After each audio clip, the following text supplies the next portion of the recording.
When you build something off a lie, the lie grows.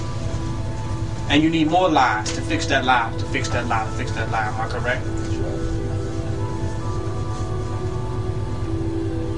When you build something off reality, it has an indestructible foundation. That's a fact. We must be real with ourselves to connect with our people. Bottom line. We must come with them raw and uncut with truth. We got to bring it to them. They must deal with reality. Because if you're going to step out of black supremacy, you're going to have to deal with it at one point or another anyway. If you come up here and I bring you here and it's something false, you're going to have to deal with the reality of what's going on anyway, right? Correct. So what the hell am I afraid to lose? I'm going to lose it at some point, or I'm going to win at every point. That's the reality. We got to start being raw with these damn Christians and people of these different religions. I'm not trying to say what they like and what they want to hear. I'm telling them what is true and what is real, as I know it, and presenting to them what I am. And if I don't, why the hell should you trust me? Why should I expect you to trust me if I'm lying? Oh yeah, well Jesus is fine. You know, I understand where you're coming from. You know, he's black. Knowing I don't follow a goddamn scripture in the Bible. You hear me? If a Christian come up here, they be so damn disappointed. Huh? I'm not going to sit and say Alhamdulillah every sentence. Because I'm not going to let no damn Arab be over me for 5 minutes. I could play Muslim till I saw an Arab talking about it, well, like he knew something. That's where my Islam stopped. He couldn't get past Mas Maryam and the Nation of Islam. He couldn't get past the 5%ers. As soon as an Arab came to me talking about he knew something, and I know that he ran the corner store in my neighborhood. Do you hear me? My Islam stopped. You all are here based on reality. If you were not here based on reality, you could not stay here. The circumstance itself would have rejected you. We're not setting people to come up here on a vacation trip. If we was going to do that, we could have been did it. We could have been set up a resort. We rather ate oatmeal, peanut butter, and graham crackers. Huh? We rather live in the gutter.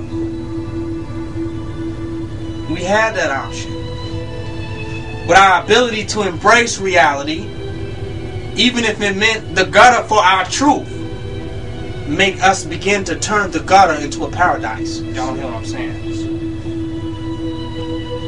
We begin to master that gutter, and we got some guts. You hear what I'm saying? And it began to build and begin to become a new reality. Some people gonna have to go into the gutter of this situation that we have as a people. Do you hear what I'm saying? It's a gutter situation for black people outside of white supremacy. You know why? Because we don't have nothing. Once we step outside of them, we have nothing but a gutter. So it's a gutter situation until you build it into something, right? You step outside of his church, his Christianity, his politics, his economics. What do we have? A gutter, right? Scratch. An abandoned building with no running water in it. Yeah, scratch. We have an abandoned community where people are working 9 to 5. With some gutter niggas selling dope out the back of the house. This is what we have outside of what? White supremacy. It's a gutter situation. Somebody got to do it. So we are calling people into the gutter. We're calling people into the filth to clean it up. It's a reality. If everybody abandons the community, it becomes an abandoned community. So when you step outside of white supremacy, you don't have nothing but an abandoned building. Do y'all hear what I'm saying? Then you learn how to live there. And now you begin to occupy that abandoned state with your living energy and begin to reform it, right? It's a reality. So we calling people into the nothingness. We're calling people into the darkness, the dark side. You get what I'm saying? If we don't, they're not going to stand. They're not ready. They're not ready to experience the light or the enlightenment of what we're doing until they're ready to first come into the darkness. That's a fact. Many of you all have saw the darkness before you got here. You're blessed. Some of them going to come right here and this going to be their darkness. This going to be their level of darkness. Do you hear what I'm saying? So I'm not trying to sugarcoat this to Christians. I'm not sugarcoating this to Muslims, to any of those groups and entities. They need to come and step out of that. Some of us, our message is saying this is this, and this is that too, and that is this. No, it's not. Quit lying. Do you hear what I'm saying? This is not that, and that is not this. It's not. We scared to say that. Call my mama black supremacist. Do you hear what I'm saying? It's a reality. Call them out of the illusion with reality, with truth. Otherwise, we just pastors. We're not building nothing. Some people say, okay, well, we need to build an army and build a militia and build this, that, and the other. But when you know when you join the Marines, they strip you of what you thought was yourself. Everything you thought was yourself, you get stripped of, and that's the worst part of the Marines. Because Arabs live in the desert every day and they have no problem. Because that's their self. You follow? But for an American to go live in the desert, they got to be stripped of everything to be able to recapitulate. You know what I'm saying? And readapt to a situation. So the worst part of being in the Marines and the Army is to have to step outside your sense of comfort or your sense of what self is. That's the biggest challenge. Once you let that go, you'll be the greatest soldier. Because now you're living totally for what? Your day-to-day for the Army, right? So this is an army not in the sense that we have guns and weapons. This is not an army in the sense that we all wake up every day and do push-ups. Because there's niggas that do that ain't more militant than a man in the damn moon. What makes this an army, what makes this militant, is the challenge that it has for people to change your diet, your lifestyle, your culture, your very way of perceiving reality is challenged.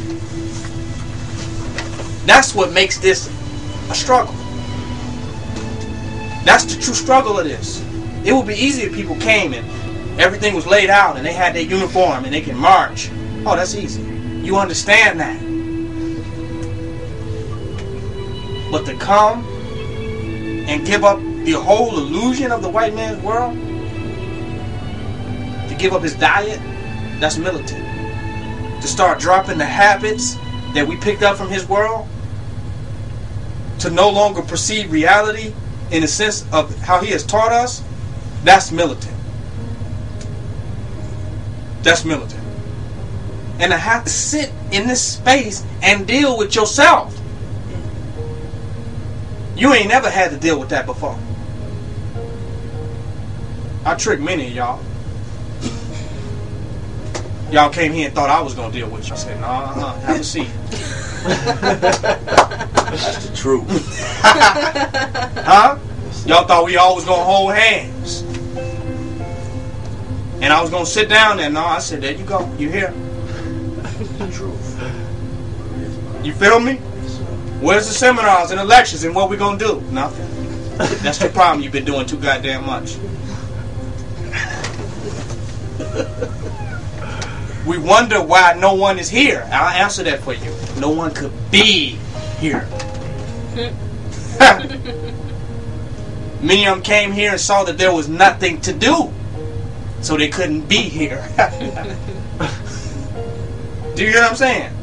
But they wanted to do something here, but they couldn't be here because there was nothing to do. Look at the logic of that.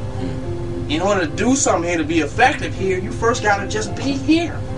But that's hard to do when you're addicted to the white man's world. It's hard to be in black supremacy. For me to be here, you all got to realize, I have sat in these buildings in order to secure properties for this thing. I have sat in these abandoned buildings for months and months and months and in off without going out. It was a gradual process for me not eating to eat meat. You follow what I'm saying? For me not being offered to the Europeans entertainment. I'm talking about when it wasn't no internet. Y'all lucky. It was a time when we didn't even have internet. There wasn't no damn internet. You just sit there, play the drums, nigga. Internet. Huh? You learn how to play the flute, start playing the guitar, sewing, cooking. Huh? You start learning all type of stuff. You even become an herbalist. That's a fact. But in order, you have to be somewhere. In order for what we want to create to exist, somebody must be there. There must be a state of being. Some people must be there. Right? Or it's not real. Without being, there's no reality. Doing is not a reality. It's temporary. Being is a reality. There's a temple because you know what? I know some people going to what? Be over there, right? If no one is going to be over there, then what? Over there really don't exist. It turns into what? An abandoned building. We have abandoned our community, abandoned our buildings, and abandoned our people for the white man's world. We can only interface with them through his world, under his auspices of capitalism. That's our only excuse to interact with them and interface with them. Do y'all hear what I'm saying? This is heavy. So in order to master this of what we're doing here, we have to learn to be here and be together. That's the biggest lesson. They say, why can't we all just be unified? But the person talking about we should be unified got a studio apartment in the suburbs. You want to be unified, come down here. Huh? Come look at a nigga every day. All day. Don't come to me every convention talking about we need to be unified. What are you talking about, man? That's superficial. That's why I say when you get to the essence of self, then essence arises. That's superficial. They can't stand black people, but they talk about we need to be unified. This is a reality. They can't live in proximity. How we live in that communally, impossible. Impossible. Impossible. I need my own goddamn space. But you're gonna be in an army? Yeah. But you know, in being in the army, you're gonna be right there with people. Am I correct? So how are we gonna do these things that we talk about doing, but we can't even do this? We could put on a uniform and meet up after work on Sunday. But we can't do this, which is a real army. This is a real army. An encampment of people who can be together in solidarity and ration and inventory resources and create a cooperative system among one another in order to secure their community. That's a real army without the patches and the uniform. Right. Teaching. We are becoming a real army, but it don't look like it. Because our concept of a military is something superficial. When a white man get his ass whooped, then we'll see what a military really is. All that marching and shit that they do in Iraq when they getting their ass whooped, are they doing any of that? You start finding out what an army is. Let me share that water, brother. Let me get some of that water out your quarantine, out your canteen. You got my back? All the little pretty marching and all that, it don't matter, do it. So that's not reality. But we have